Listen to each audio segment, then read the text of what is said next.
¿Todos contentos? ¿Papás están contentos? ¿Sí? Qué bueno, qué bueno. Miren pues, aquí vamos a dar uno acá. Y quiero que abramos la Biblia. Busquen en su teléfono, por favor, Lucas 15. En lo que preparo algo. Y es que quiero primero empezar a darles unas estadísticas. Me gustan los números un poquito. 15 minutos. Yo creo que tengo el timer ahí. Tengo 14 minutos con 36 segundos. Ok. Entonces, miren, las estadísticas dicen esto, y es la importancia de un papá dentro del núcleo familiar. Ya, pongan atención a esto.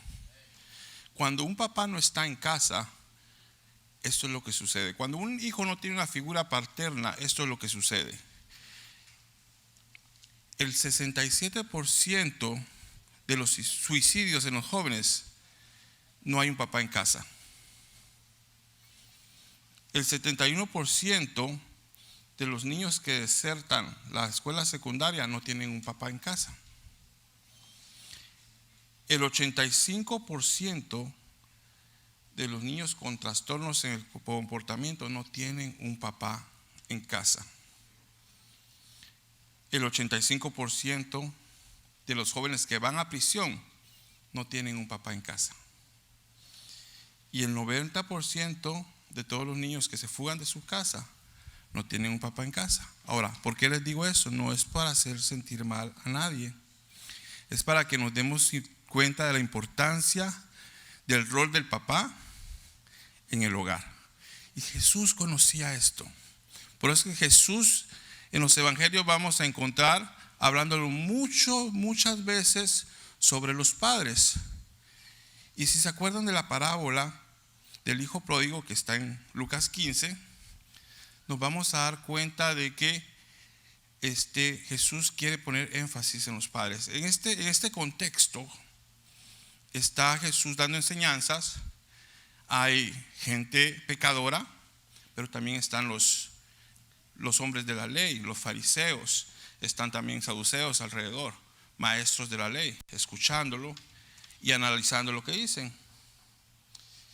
Y así como estas estadísticas muestran que hace falta un papá en casa, Jesús viene y dice: ¿saben qué? Les voy a contar una historia. Habían dos hijos, el menor y el mayor, y un padre. Comienza la historia. La historia comienza bien para los judíos. Dicen: ok, escenario perfecto. Para un judío ser padre de dos hijos era lo mejor que podía pasar, porque tenía asegurado su herencia, su legado, lo que iba a continuar. Tenía su hijo mayor, su hijo menor y su papá. Y después dice: oh, pero entonces el hijo menor vino y le dijo: papá, quiero mi herencia. Y ahí los maestros de la ley comienzan a decir: eso es imposible. Porque en los judíos, ¿cómo hay tiempo? Los judíos, era algo inconcebible que el hijo menor recibiera la herencia, inclusive aún cuando el padre estaba vivo. Eso pasaba cuando el padre estaba muerto. ¿Ya? Y viene Jesús y le dice: y parte la herencia en partes iguales, se la da al hijo y se la da al otro hijo. Entonces los judíos decían: no, eso es todavía peor, porque al mayor se le da 2 veces más que al menor, y lo está partiendo en partes iguales. El hijo prácticamente estaba diciendo al papá: ¿sabes qué? No me gustan tus caminos, no me gusta la forma en que tú estás haciendo las cosas, dame mi herencia. Te diría que mejor estuvieras muerto para que me des la herencia. Eso es prácticamente lo que le está diciendo el papá, según el contexto de los judíos. Y el papá se la da. Ustedes conocen la historia, es la más popular de la Biblia. Va, gasta todo en prostitutas, gasta todo lo que tiene. ¿Y qué pasa? Viene una gran hambre. Viene una gran hambre a ese país donde él está. Pierde todo lo que tiene y el hijo se queda sin nada. Y Jesús sigue empeorando la historia para los judíos, porque luego dice: tanta era el hambre del hijo que fue a pedirle trabajo a los que cuidaban cerdos. Y eso era lo peor para los judíos. Y en ese momento los maestros de la ley estaban partiendo y no puede ser, se rasgaban todo y los mantos y no es posible, eso no puede pasar, eso no puede pasar. Pero saben, en ese momento cuando el hijo está ahí, es lo mismo que nos pasa a todos nosotros cuando estamos caminando en los caminos del Padre. Hace falta a veces momentos de dolor para que nuestra lógica comience a funcionar de la forma correcta.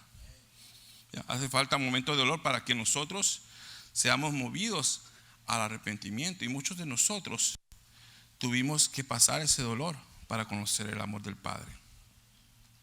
Y el hijo dice: ok, en la casa de mi padre hay pan. Voy a regresar. Y voy a decir: Señor, Padre, yo he pecado contra el cielo y contra ti. Y no soy digno de que sea llamado tu hijo. El hijo estaba dispuesto a renunciar su identidad de hijo por un pedazo de pan. Ya estaba dispuesto. Y termina diciendo: quiero que me trates como a uno de tus sirvientes. Ya no soy tu hijo, quiero que me trates como uno de tus sirvientes. Y se levanta y regresa. Cuando está delante del padre, el padre lo mira de lejos. Y pasa lo que los judíos, la historia sigue poniéndose peor para los judíos. Y pasa que el padre se levanta y corre a abrazar a su hijo. Y eso no pasaba entre los judíos, eran muy orgullosos. Si alguien les traicionaba la ley, no lo iban a hacer. Pero Jesús le está mostrando un padre lleno de amor, lleno de tanto amor, que se para, corre, abraza a su hijo, lo besa. Y mientras está haciendo eso, el hijo se separa y le dice: Padre, he pecado contra el cielo y he pecado contra ti. No merezco ser más tu hijo. Y ahí en ese momento el padre lo detiene. ¡Pau! No digas más. Tráenle ropa nueva, un anillo y calzado. Lo detuvo en ese momento. No permitió que él siguiera diciendo: trátame como a un siervo. Ya no lo repite más. En ese momento lo para el padre y le dice: ¿sabes qué? Tú aún sigues siendo mi hijo. Y lo restituye. Lo restituye. No solo le da una ropa nueva, no solo le da un anillo que le daba la identidad de hijo, sino le da ahora el valor de ser hijo. Y agarra lo más delicioso en la comida judía, que es el más gordo de sus animales, el mejor de todos, y le hace una gran fiesta. Híjole, y el hijo es restituido. Y los judíos están arrancando los pelos y no entienden. No puede ser, esto va contra todo lo que nosotros creemos y decimos. Pero pasa algo más. Aparece el segundo hijo. Y el segundo hijo dice: ¿qué pasa aquí? Y se entera y va con el padre. El padre sale y le dice: Padre, tu hijo, ni siquiera le dice hermano, le dice: tu hijo ha vuelto y le ha matado al más gordo, al más grande de los animales, y a mí ni un borreguito me das para matar con mis amigos. Y entonces el padre le dice: ¿sabes? Todo lo que yo tengo es tuyo. Todo es tuyo. Tu hermano estaba muerto y ahora está vivo. Ha regresado. Ven, entra y gózate. Y esa es la historia que les entrega a los judíos. Habían fariseos, maestros de la ley, habían pecadores también, publicanos, prostitutas ahí escuchando. Y esa es la historia que les entrega. Ahora, yo siempre me había enfocado en el hijo menor y pensaba que eran muy diferentes, pero Jesús solo muestra una diferencia entre los dos hijos, y es su edad. Uno era pequeño y uno era grande. Uno era el menor y uno era el mayor. Por lo demás, si ustedes se dan cuenta, el hijo menor era egoísta y desobediente, egocentrista. Pero hay hijos que están en la casa del padre y tienen oculto ese egoísmo. ese egocentrismo. Y es cuando están bajo presión que lo mostramos. Ahora, en ese momento, lo que el hijo hace es mostrar egoísmo también. El hijo mayor. Y egocentrismo. Y muestra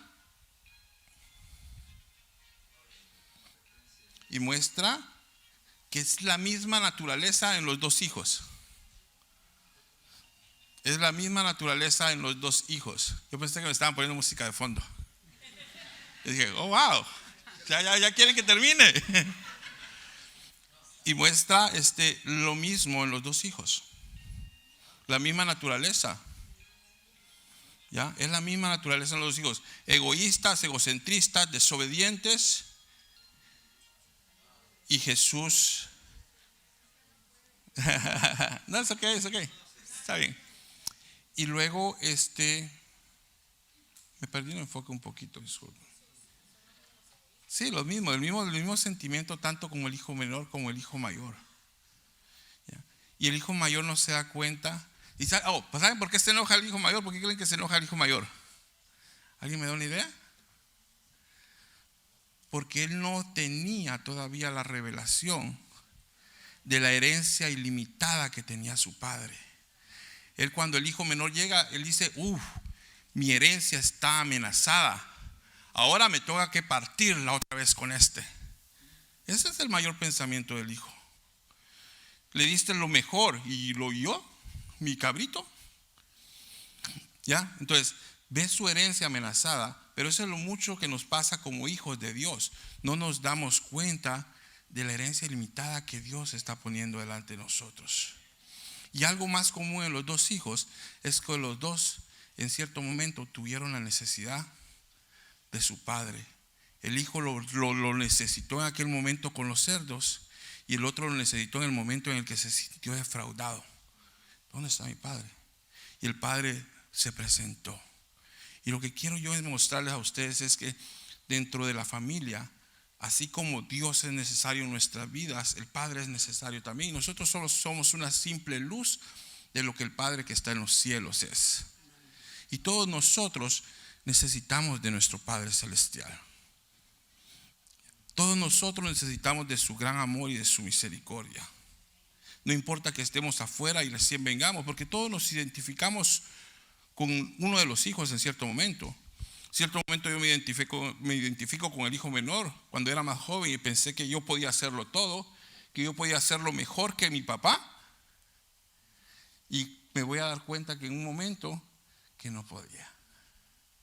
¿Ya? Que lo que yo pensaba que podía hacer no lo podía hacer y necesité en ese momento de mi papá. Nos podemos identificar con el hijo mayor. Estamos dentro de la iglesia trabajando tanto que no nos damos cuenta de lo que guardamos en nuestro corazón, pero cuando estamos bajo presión nos damos cuenta que necesitamos de nuestro Padre. Todos necesitamos de Dios.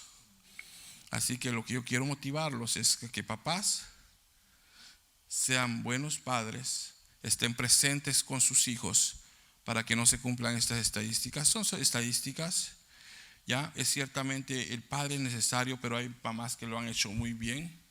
Pero qué fácil hubiera sido con un papá en casa. ¿Ya? Y de la misma forma, todos somos hijos. ¿Ya? Y necesitamos de nuestro Padre que está en los cielos. Y eso era lo que quería mostrarles Jesús en aquel momento. A los fariseos, a las prostitutas, a todos los que estaban escuchando, que todos ellos eran hijos pródigos. Porque el hijo pródigo menor mostró ser hijo. Y en cierto momento mostró ser pródigo, se alejó y en cierto momento regresó y se hizo hijo, regresó a ser hijo. Pero la historia se corta en un momento donde no sabemos qué pasó con el hijo mayor. No sabemos si él entró o él se fue. No sabemos si él aceptó a su hermano y podríamos decir que él pudo ser el segundo hijo pródigo. ¿Ya? Entonces nuestra decisión es mantenernos con nuestro Padre porque es a quien necesitamos. Amén. Eso era lo que quería compartir con nosotros. Me quedan 32 segundos. Te los regalo. Ok, tu agüita, Carlos. Tu agüita. ¿Cómo estamos? Qué bueno. Buenos días a todos. ¿Cuántos tienen un papá al lado? Díganle, no te rindas. No te rindas. No, dile, no te rindas. Porque si a mí me dicen no te rindas así, me voy a rendir. Dile, no te rindas. No te rindas. Lucha, trabaja por tu heredad. No te rindas. Sí le dijeron no te rindas. Sí le dijeron no te rindas. Sí le dijeron, no, ¿verdad? Yo no vi. Dile al que está a tu lado, no te rindas. No es fácil ser padre. No es fácil ser padre. Ni hoy, ni antes, ni en un futuro va a ser fácil. Siempre tiene una complicación natural ser padre. Fíjense nada más. En el mundo del atletismo hay una disciplina que se llama la carrera de relevos. ¿Cuántos la conocen? Carrera de relevos. Es esta carrera que es muy dinámica porque creo que son nada más 100 metros, entregan la estafeta y sigue el siguiente, otros 100 metros, entrega la estafeta. Y tan importante es el que arranca como el que cierra. Tan importante es el primero que entrega la estafeta como el que cierra. Ahora, pero hay un secreto en la carrera de relevos. Más que la salud de las piernas del corredor, más que esté concentrado y que vaya bien alimentado, es que no pierdan el momento de la entrega de la estafeta. Aún el momento de la entrega de la estafeta es importantísimo, porque ¿qué puede pasar? Puede ser el mejor corredor el primero, el segundo, el tercero, pero viene el cuarto y al momento de la entrega se les cae la estafeta. Y toda la inercia que llevaban hasta antes, pastor, se pierde. Se pierde la inercia que ya llevaban el primero, segundo y tercero. Hay un truco en la carrera de relevos. Cuando viene el corredor con la estafeta en la mano derecha, díganme si es la derecha, porque luego le digo derecha a la izquierda, izquierda a la derecha. Si es la derecha, esta va. El corredor que está esperando con la mano izquierda. ¿Qué significa? Que el corredor que está esperando con la mano izquierda lo va a hacer a su modo. Nuestra generación, las que estamos aquí parados, muchos de los que estamos aquí, el pastor Raúl lo hizo de una manera, porque su generación exigía que fuera de esa manera. La generación del pastor Gustavo, nuestra generación lo está haciendo de otra manera, porque lo exige la generación. Pero vienen nuevas generaciones, Matthew, que a ti te corresponde recibirlo y hacerlo de otra manera.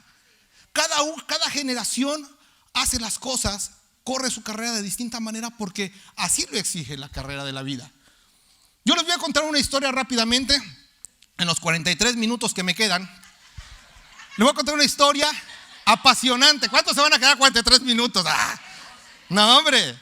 Si a veces llegamos al restaurante y nos dicen ¿cuánto tiempo de espera para que nos den mesa? 45, me espero.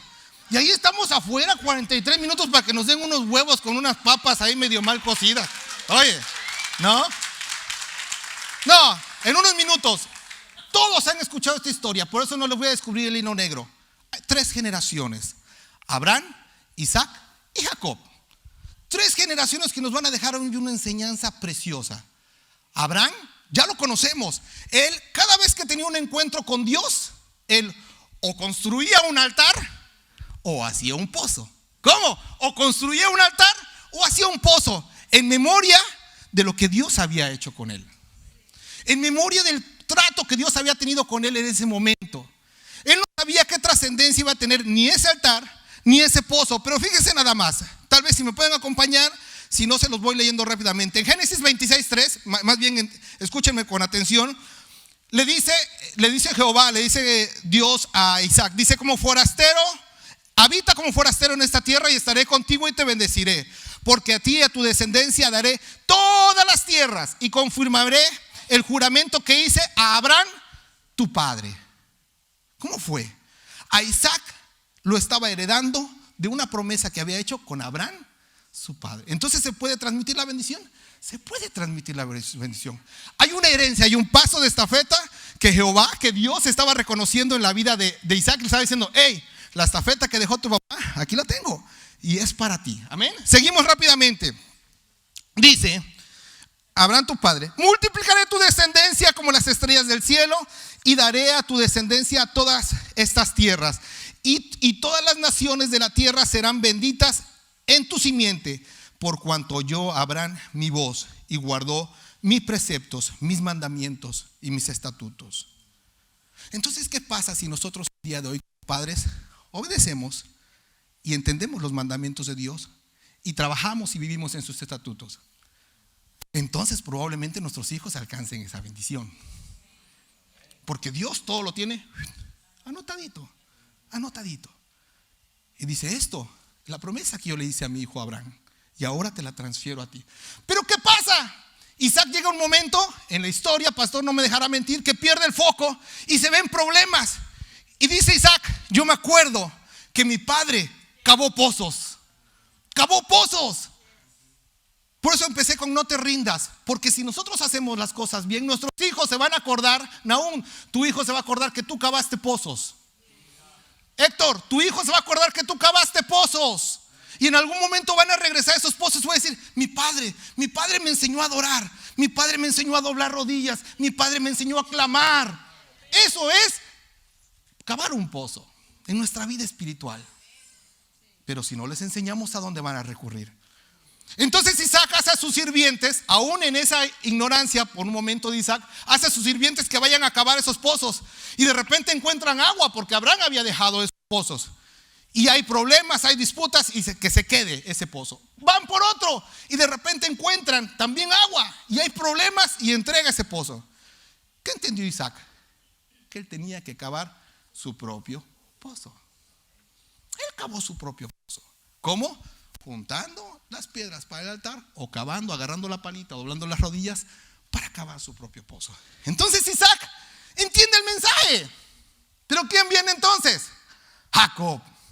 Jacob no solamente es la tercera generación, no solamente heredó el trabajo del padre y del abuelo, sino que también se desvió un poquitito. ¿Qué significa Jacob? Recuérdenme.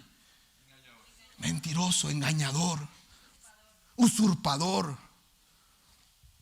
Entonces, de repente él viene con ese legado.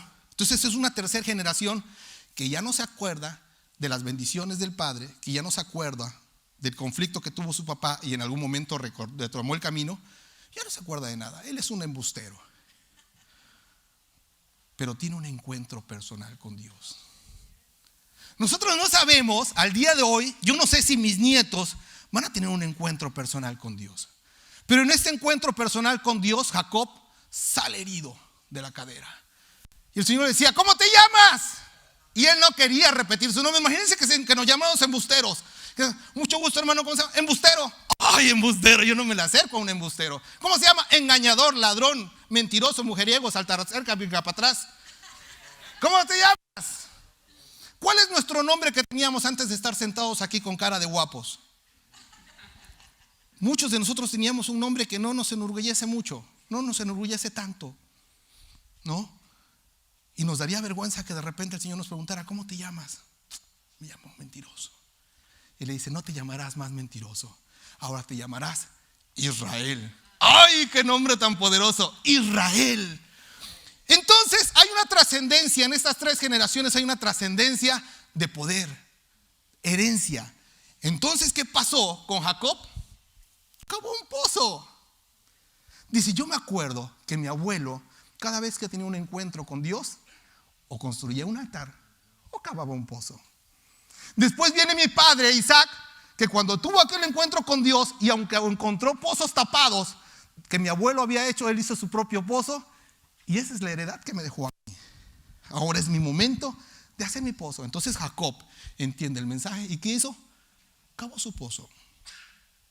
No sé qué generación seas. Yo no sé qué generación seamos de gente que cavó el pozo.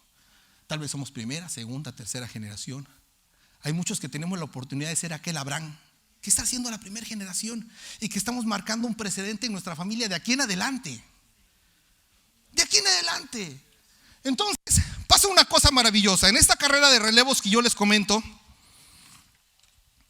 no nos podemos desconcentrar. No nos podemos desconcentrar porque en el momento que entregamos mal la estafeta, el resultado se altera totalmente. Podemos estar en el podio de honor con primero, segundo o tercer lugar, o podemos ni siquiera aparecer por haber pasado mal el mensaje, por haber sido irresponsables, por no haber enseñado a nuestros hijos o a nuestros nietos a cavar su propio pozo. Y decirle a mis hijos, hey, este que yo estoy haciendo es mi pozo, pero tú vas a tener oportunidad de cavar tu propio pozo, de adorar a Dios a tu manera. Pero tenemos que tener ¿qué? Un encuentro personal con Dios. El pozo no se transfiere así nada más. El pozo es a partir de una experiencia personal con Dios. Yo le pido a Dios que la experiencia personal que yo tenga con Él no me hiera en la cadera como Jacob y que me deje, como dicen, cojo, rengo, ¿no? Yo decirle, Dios, a mí trátame por las buenas, que yo entiendo, suavecito, ¿no? ¿No? Papá, a mí trátame por las buenas, yo no necesito que pelees conmigo, a mí cámbiame de nombre, pero sin lastimarme la cadera. Pero hay un encuentro personal con Dios y eso queda marcado con un altar y un pozo. Ahora tú dices, Lalo, pero a mí ¿qué me garantiza que lo que yo haga el día de hoy va a afectar a mis generaciones?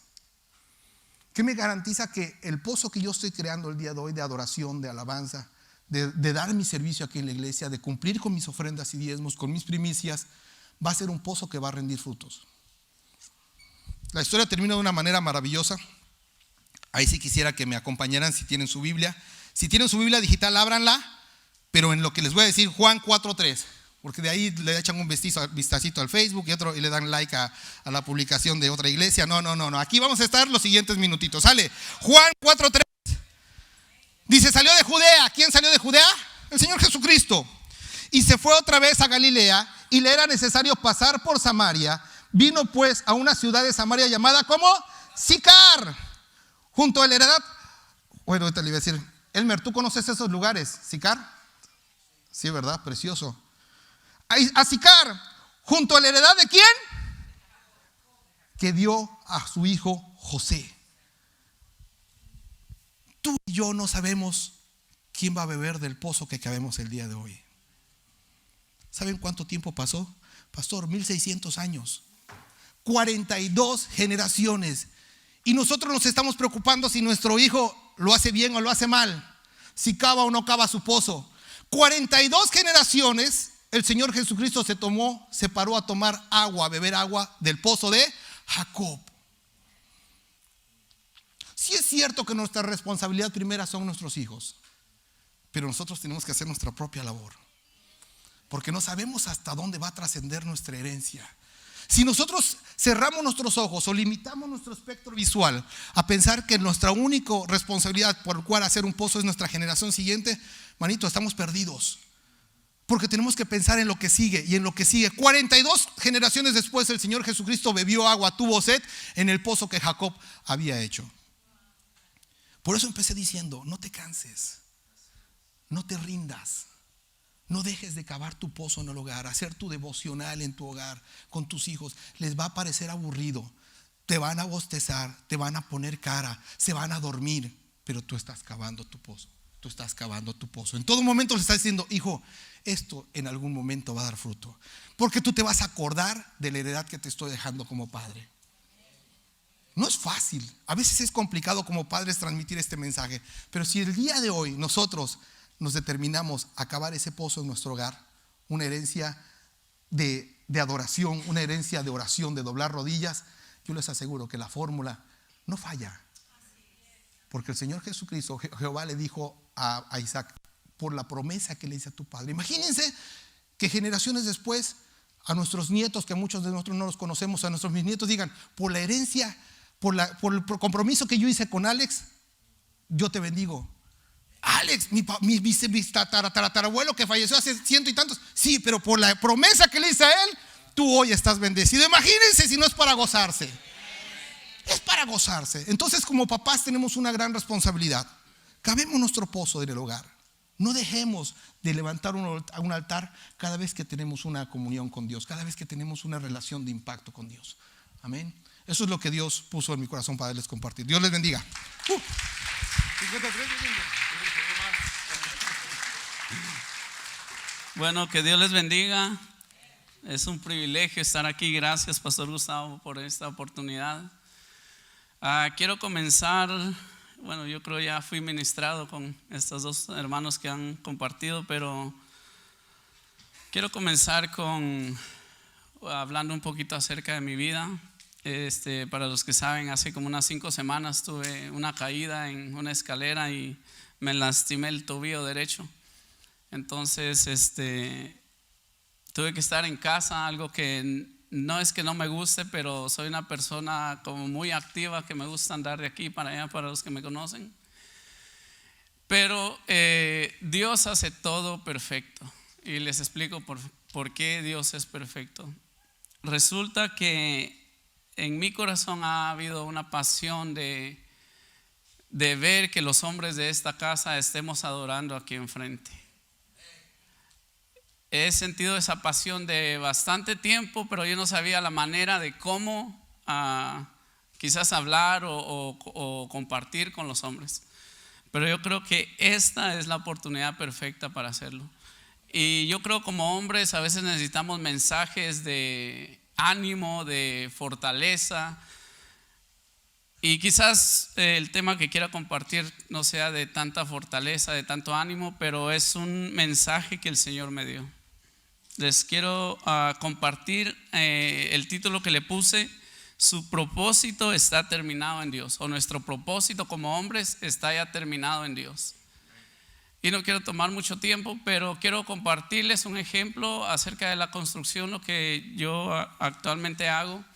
Tuvimos un trabajo en Los Ángeles y teníamos el inspector que se encarga de la tierra, de que va y chequea la tierra cuando se hace una fundación. Entonces los planos decían que eran 4 pies aproximadamente, como a esta altura de la mesa, lo que había que hacer para poder echar la fundación para hacer la casa. Pues resulta que como estaba en una montaña, el inspector llegó y nos pidió que fuéramos más profundo. Y volvió a llegar y más profundo. Para no hacerlo largo, tuvimos que escarbar 17 pies. Estamos hablando de una altura como un poquito más alto que el techo. Entonces el Señor me mostraba de esta manera: las cosas que nosotros como hombres a veces pasamos, es ahí donde Dios está trabajando en nuestra vida. Queremos a veces servir a Dios, pero no estamos preparados. Nuestra tierra no está firme. El Señor quiere que nosotros como hombres estemos firmes ante Él. No que un día digamos hoy sí y mañana no. Él quiere que estemos firmes en Él. Ahora, ¿de qué manera? Les hablo personalmente. ¿De qué manera yo he encontrado el escuchar la voz de Dios? Porque Dios sigue hablando en este tiempo. No sé cuántos lo creen, pero Dios sigue hablando en este momento. Y quiero leerles Mateo capítulo 14, versículo 22, si lo pueden proyectar. Esta es una historia que todos la sabemos, pero tiene un mensaje muy importante para nosotros los hombres. Dice: enseguida Jesús hizo a sus discípulos entrar en el barca e ir adelante de él a la otra ribera, entre tanto que él despedía a la multitud. El siguiente, por favor.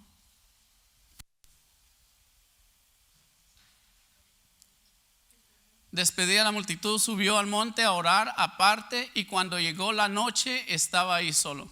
Dice que Jesús los deja y se va al monte a orar.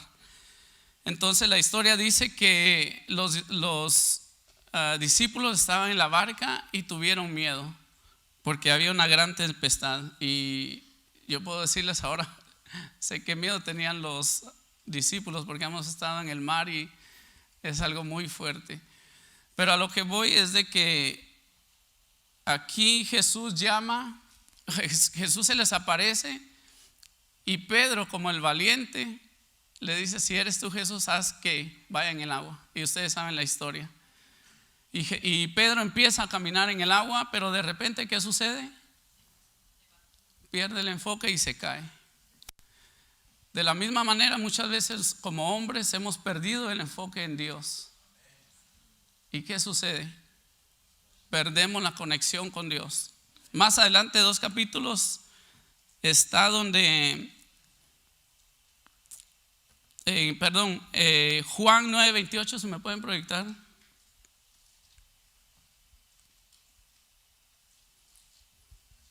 Pedro estaba en el mar y pierde el enfoque de Dios. Pero ahora en Juan 9:28 dice, no, creo que no es ese. Perdón, es Lucas 9:28.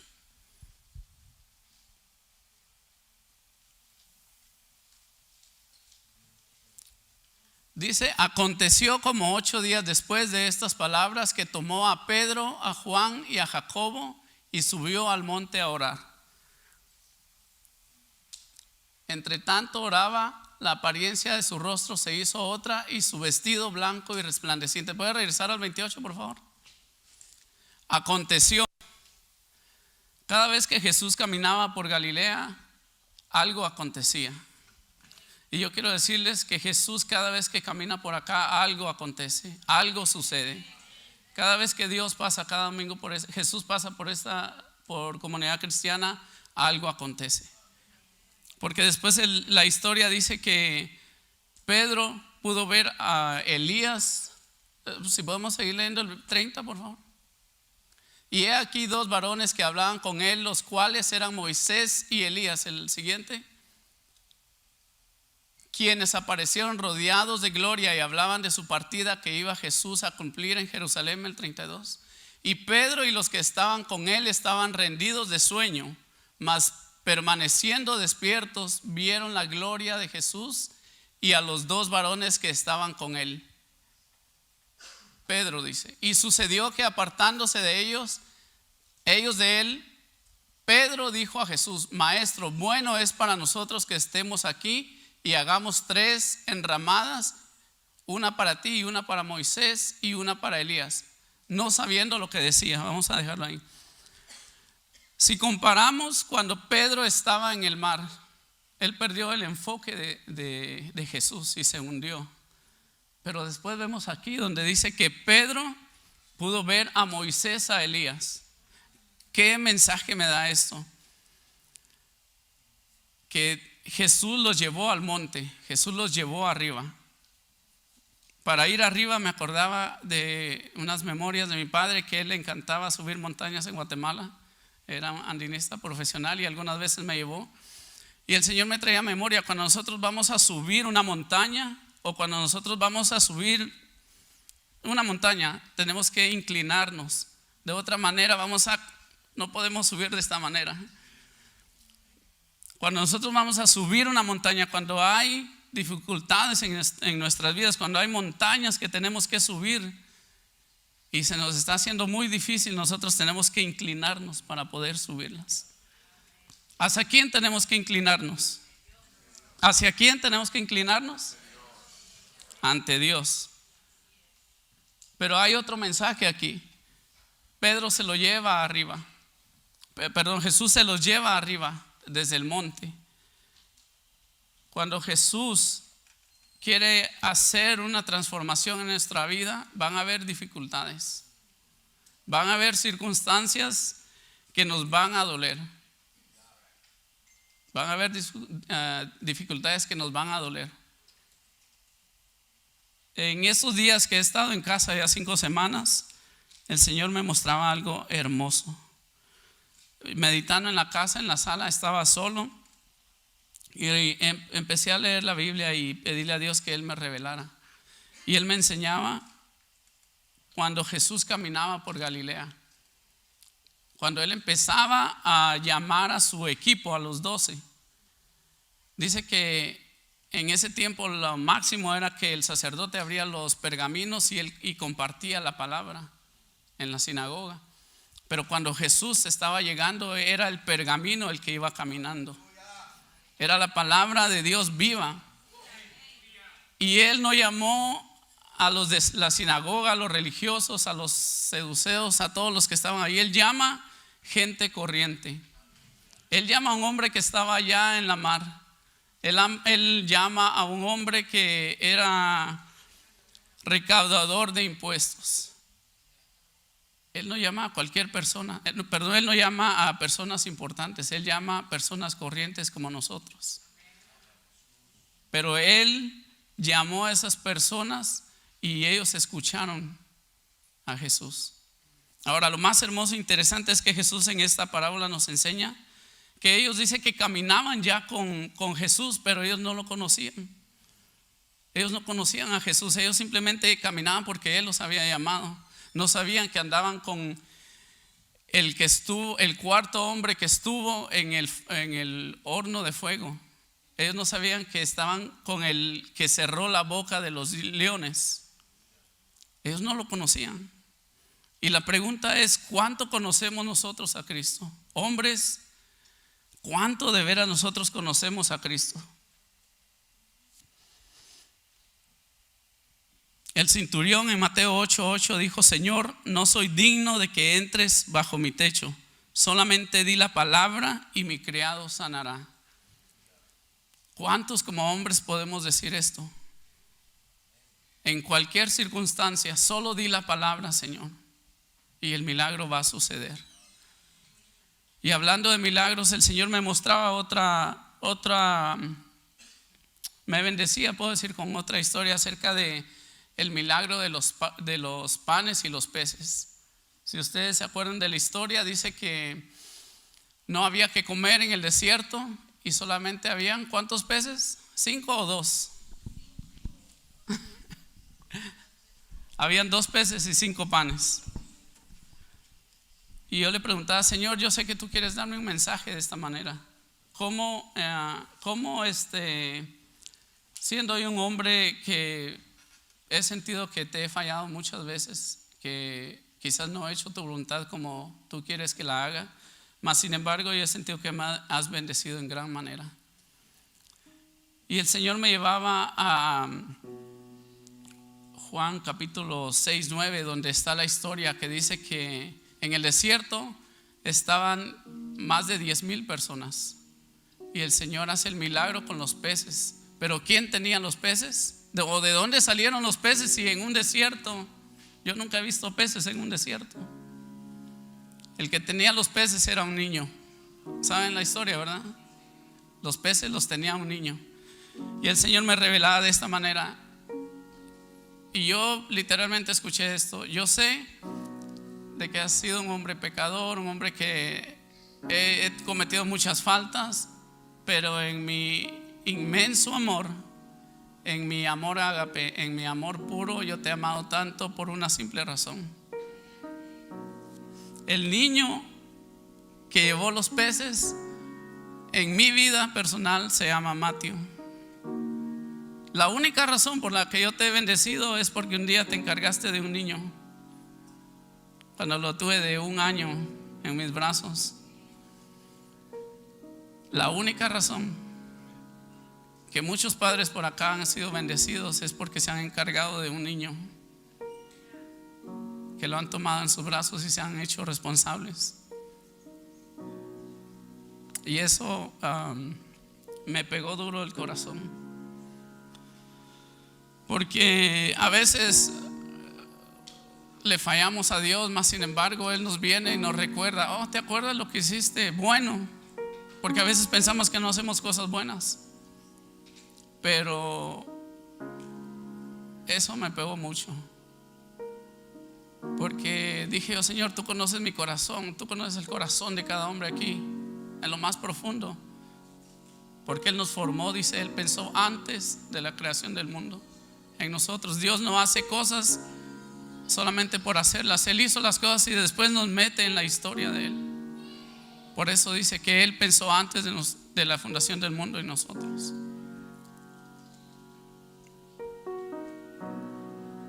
Podría contarles muchas historias porque el Señor me dio mucha revelación, pero quiero terminar con esto. En las bodas donde Jesús fue, el primer milagro que hizo, ¿saben cuál es, verdad? El del vino, la transformación de agua en vino.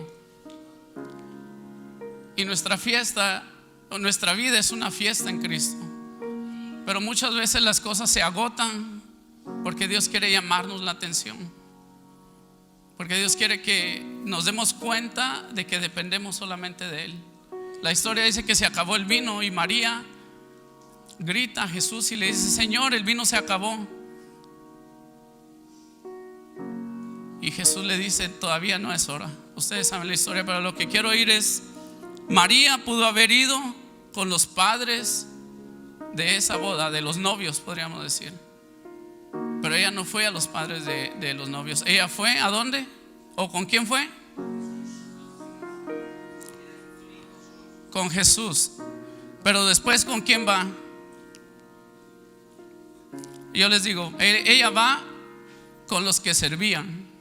En ese caso podría ser los meseros. Ella va con los meseros porque ella tenía cercanía con Jesús. Ella conocía qué era lo que Jesús ya iba a hacer en ese tiempo, el milagro. Y ella va con los servidores. Pero ¿saben qué es lo más hermoso e importante? Que los servidores tienen el privilegio de ver los milagros de Jesús. Porque los que servían el vino fueron los que se dieron cuenta. Ellos solamente siguieron instrucciones. ¿Por qué? Porque servían. Hombres de esta casa, Dios quiere enseñarnos milagros. Dios quiere bendecirnos con milagros, pero Él quiere que sirvamos. Él quiere que le sirvamos. Aquí en esta iglesia ha sido una bendición de poder servir en todos los aspectos. El pastor nos llama y nos dice hay que hacer esto, y para mí es un privilegio. Nos llamó hace unas cuantas semanas que íbamos a hacer unos grupos para empezar a aprender unas clases, y sin dudarlo mi corazón estaba dispuesto. El día que me dijo mira, tenemos que compartir, puedes compartir, sin dudarlo. ¿Por qué? Porque soy una persona que estoy agradecida con Dios por todo lo que Él ha hecho en mi vida, pero también eso me motiva a servirle a Él. ¿De qué manera podemos pagar a Dios? No hay manera de pagarle sino sirviéndole.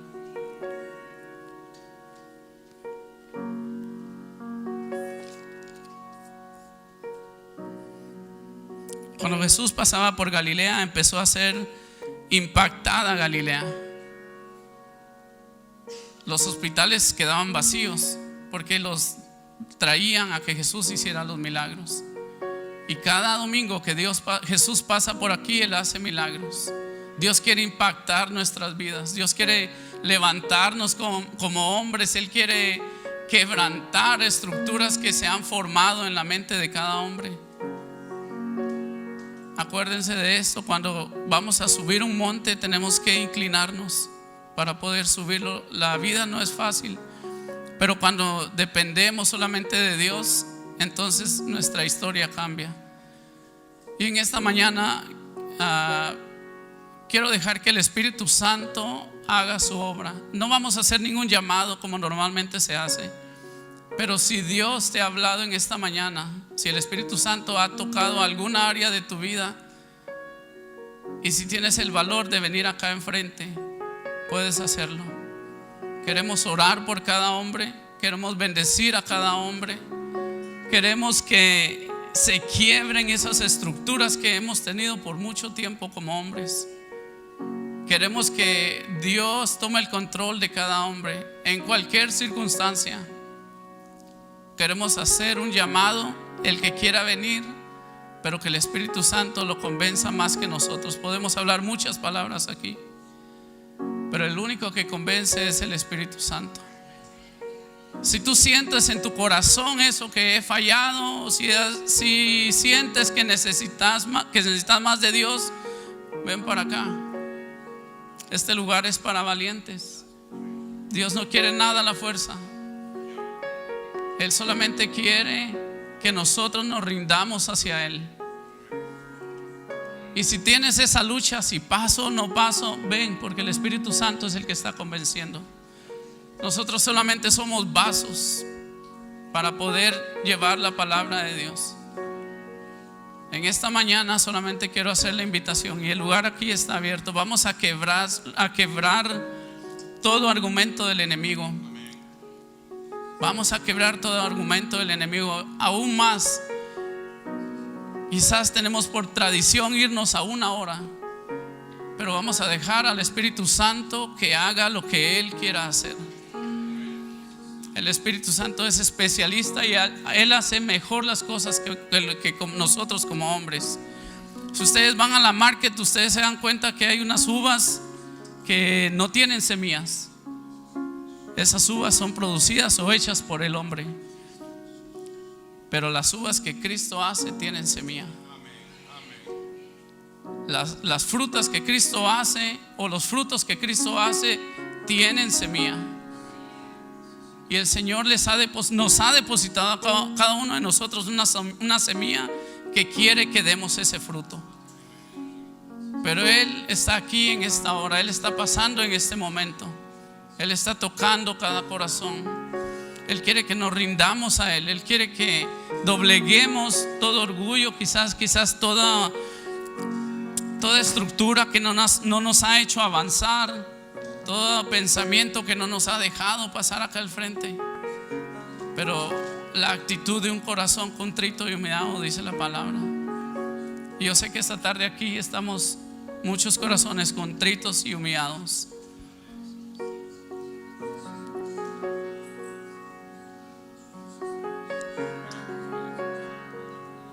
Acuérdense de esto: Jesús, cuando empieza a llamar a su equipo, llama a personas corrientes que no tenían ninguna profesión. Dios nos está llamando a nosotros. A Él no le importa si sabemos, tenemos profesión o sabemos algo. Lo único que Él quiere es que entreguemos nuestro corazón. Él nunca llamó a ningún religioso.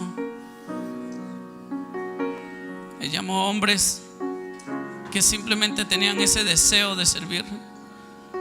Hombres que tenían ese deseo de servir, pero algo sucedía que no lo podían hacer. Pero Dios quiere quebrar esas estructuras. Él quiere quebrantarnos para que podamos estar libres de poder servirlo a Él. Anoche el Señor me daba otro pensamiento. Para los que viajan, saben que cuando van en un avión tienen que llevar las maletas con el peso correcto. Pero cuando hay personas que no saben su destino, pueden llevar ropa de calor, pueden llevar ropa de frío, y eso les va a costar económicamente, porque van a llevar un peso extra. Y el Señor me mostraba de esta mañana: hombres, el Señor está mostrando nuestro destino. Nosotros sabemos cuál es nuestro destino. Nosotros sabemos cuál es la meta, para dónde vamos. Lo único que tenemos que hacer es soltar esas cargas pesadas que no nos pertenecen. Suelta esas cargas. Deja ese peso que no te corresponde. Dios quiere que viajemos ligeros en esta vida. Él es el que nos ayuda, porque Él dice, su palabra dice que con Él las cargas son ligeras.